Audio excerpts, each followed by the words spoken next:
मित्रांनो, आपण बघितलं राज्यामध्ये महायुतीचे सरकार आलं, खूप चांगल्या प्रकारची वाटचाल या ठिकाणी देवेंद्र भाऊच्या नेतृत्वाखाली शिंदे साहेब आहेत, मागे दादा होते आणि आता वहिनी आहेत.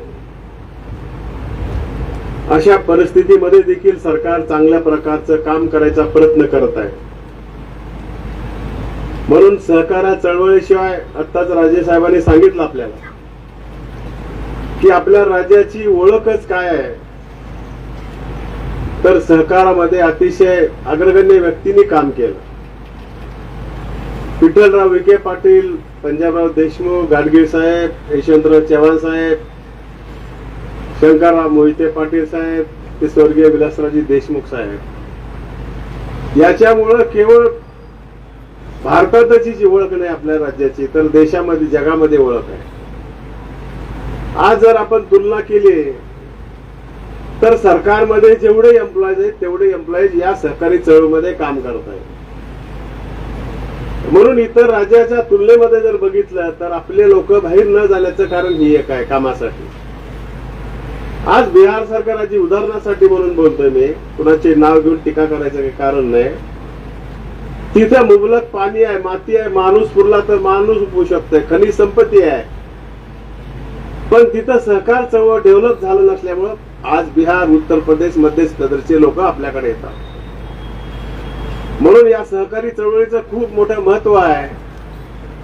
आणि म्हणून आज बघतोय आपल्याला देशामध्ये देशाचे पंतप्रधान नरेंद्रभाई मोदी यांच्या नेतृत्वाखाली वाटचाल करत असताना नवीन खात्याची निर्मिती केली आणि देशाचे गृहमंत्री अमितभाई शहा त्यांच्या देखील राजकारणाची सुरुवात या जिल्हा बँकेच्या माध्यमातून झालेली आहे. म्हणून त्यांना या सहकारीचा आवाका माहिती आहे, त्याची ताकद माहिती आहे, आणि म्हणून त्यांनी देशामध्ये हे खातं निर्माण केलं. त्यांच्यासोबत 2-3 वेळेस आम्हाला बैठका घेण्याचा, जवळ बसून चर्चा करण्याचा, डायलॉग करण्याचा संबंध आला. महाराष्ट्रामध्ये जसं आहे तसं त्यांनी अनेक प्रांतामध्ये अशा प्रकारचं सोसायट्या उभा करा, बँकच्या माध्यमातून सोसायट्याला कम्प्युटराईज उभा करा. आज या माध्यमातून 50 योजना या माध्यमातून आपण काम करू शकतो. मी कोल्हापूरला गेलो तर शिरान नावाची सोसायटी उदाहरणार्थ जन्मल्यापासून मरेपर्यंत ज्या वस्तू लागतात त्या सोसायटीमध्ये उपलब्ध आहेत. 60-70 कोटी डिपॉझिट आहेत. सोन्याचं दुकान, खताचं दुकान, पेट्रोल पंप, ट्रॅक्टर, मेडिसिन, कापड दुकान, ज्यावेळी काही गोष्टी आपल्या प्रपंचात लागतात त्या सोसायटीच्या चेअरमननी, छोटं काय फार मोठं नाहीये, आता नवीन आपल्याला जेनेटिक मेडिसिन दुकान काढण्याची परवानगी दिली आहे.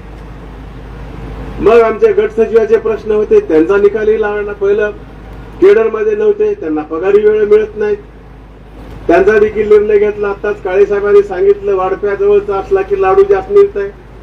खरं आहे, कारण हे प्रश्न आम्ही बघितलेले आहेत त्यांचे प्रश्न. कारण पोट उपाशी ठेवून काम कोणी करत नाही. बँकेची भरती करत असताना देखील आपण चांगल्या कंपन्याला तिथं काम दिलं की याच्यामुळे पारदर्शक होईल.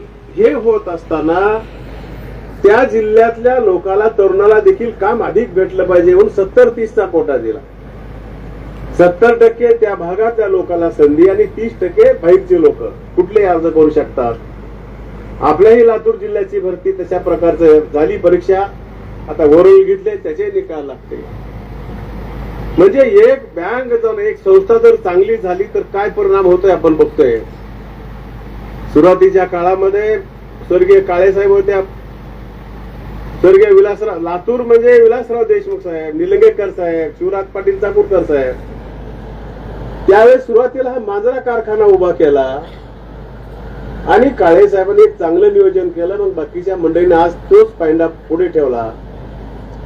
तेवढंच करून थांबले नाही तर दुसरे अजून कारखाने काढले. काही लोक बोलतात हे प्रायव्हेट कारखाना आहे, साखर कारखाना आहे, सहकारी कारखाना आहे. प्रायव्हेट जरी असला तर शेतकऱ्याचाच आहे ना, शेतकऱ्याचाच ऊस घेऊन जातो ना. आणि उलट चांगला आहे, स्पर्धा लोकांमध्ये राहू शकते. म्हणून आपण इथं कारखानदारीला पैसे दिले. आज बँकेला आपल्याकडे बघितलं काय बँकेची हालत. राजे पहिल्या सुरू आम्ही आलो दिलीपराव देशमुख साहेब, आम्ही त्यावेळेस पगाराला पैसे नव्हते. पुनर्वसनाची बँक होती, वसुलीचे मेळावे घेतले, लोकांनी पैसे गठुडे थैल्याच्या थैले बांधून दिले. आज तीच मराठवाड्यामध्ये दुसरी कोणतीच बँक नाही, ते लातूर जिल्ह्यामध्ये वरती बँक आहे. काळे साहेबांनी सांगितले 100 एका दिवसामध्ये हार्वेस्टर दिले आपण, एका दिवसात. तसे अनेक संस्था आपण हार्वेस्टर दिलेले आहेत. त्याच्यामुळे हार्वेस्टर कशासाठी आणले आपण, तर आपल्याला जे मुकदम आहेत, लेबर आहेत, त्यांना ऍडव्हान्स 25 कोटी 30 कोटी एका कारखान्याला वर्षामध्ये द्यावं लागतं. आणि या असं नवीन गोष्टी घडायला लागल्या. मग एका नावावर पैसे घ्यायचं, 10 लोक आहेत म्हणायचं, कमी आणायचं, यंत्रणं कमी पडते, फुल कॅपॅसिटीनं कारखाना चालत नाही. मांजरा कारखान्याने हा प्रयोग केला, 100% हार्वेस्टर. काय फरक आहे, आज लेबरनं तोडलेला ऊस असा डायरेक्ट कट्टा मारता येत नाही, तुटत नाही, ते त्याला थोडं जंतच मारावं लागते. ती आमची शेतकऱ्याची भाषा आहे. म्हणजे 6 इंच 4 इंच ऊस वरूनच तुटतंय. आणि साखर कुठं राहते, तिथंच राहते. हार्वेस्टरनं जर ऊस तोडला तर खडून ऊस जात आहे ऊस. आता दुसरं नुकसान काय होतं, तर आमच्या शेतकऱ्याला वाढ भेटत नाही, पाचट भेटत नाही. पण पाचट कुट्टी करायचं काम नाही, कांडे याचायचं काम नाही, ते पैसे वाचले ना आपले. म्हणजे लोक जे काही संभ्रम निर्माण करतात लोकांमध्ये की कारखाना हार्वेस्टरनं तोडला की वजन कमी येतं, नाही ना. आणि हार्वेस्टर साठी माझ्याही कारखान्यावर 15 हार्वेस्टर आहेत. त्यांची लाईन वेगळी आहे, त्यांचा माल लवकर लवकर जात आहे. माझ्याकडे 4000 टनाचा कारखाना आहे, 2500च्या जवळ हार्वेस्टरचा ऊस येत आहे. त्याच्यामुळे वजन त्याच्यात कमी येत नाही. हे लोकांचा संभ्रम त्यातून दूर केला पाहिजे. इथे लेबरवर आळा बसायसाठी नाहीये. आपल्याला जर नवीन तंत्रज्ञान वापरायचं असेल, कशासाठी वापरायचे आहे, तर त्या कामातलं परफेक्टनेस असलं पाहिजे. मला आठवतं चव्हाण साहेबांनी जिन्ने मेळा काहीतरी आणला होता कायदा, तेव्हा इंजिनियर बरेच घरी बसवले होते आणि नाव ठेवलं त्याचं झिरो बजेट. काय त्याचा परिणाम काय होता, स्वर्गीय राजीव गांधींनी कम्प्युटरची योजना त्या काळात आणली. लोकांना वाटलं आता नोकऱ्याच भेटणार नाही. आज मला सांगा त्याच्यामुळे किती फायदा झाला आपला. एटीएम सुरुवात झालं, मोबाईल एटीएम सुरुवात झालं, बँकेत जायची गरज नाही, पैसे टाकायचे आहे, ऑनलाईन बँकिंग झाली. म्हणजे हा फायदा झाला का नाही तुम्ही सांगा. आज जर आज बघतो आपण, मोदी साहेबाला जर वाटलं अशोक विनपुरकरचं खातं बघायचं तर तिथं घरी बसून बघतात आपण पटल, किती पैसे भरलेत, किती टॅक्स भरलाय, हे मात्र धोका आहे. तर त्याला तुम्ही स्टेटमेंट चांगलं ठेवता, शेअर लावता, टॅक्स बरोबर भरता, त्याला काय भीती आहे. माझ्या अहमदपूरला देखील राजे माझी बँक आहे, जिथं व्हाईस चेअरमन बसले. 10 वर्षाखाली आम्ही सोन्याच्या दुकानदाराला कर्ज दिलं होतं. पण ते पैसे घ्यायचे, व्यवहाराला वापरायचे, पैसे भरायचे. माझ्या लक्षात आल्यावर त्यांची बैठक घेतली आम्ही. त्याला बँकिंग व्यवहाराप्रमाणे हे मान्य नाही आहे, तुम्ही व्यापारी आहात, तुम्हाला आम्ही सांगावं हे बरोबर नाही. पण तरी पण तुम्ही काही गल्लत करायला, पैसे काढणं, दुसऱ्या व्यवहारात वापरणं, पैसे टाकणं हे व्यवहार नाही आहे. एखाद्या व्यापाऱ्याला 1 कोटी रुपये जर आपल्या बँकेने सीसी दिली आहे, आता आमच्या राठी शेठने दिले आहे, तर त्या व्यापाराने किमान 1 कोटी रुपये 10 पट काम केलं पाहिजे.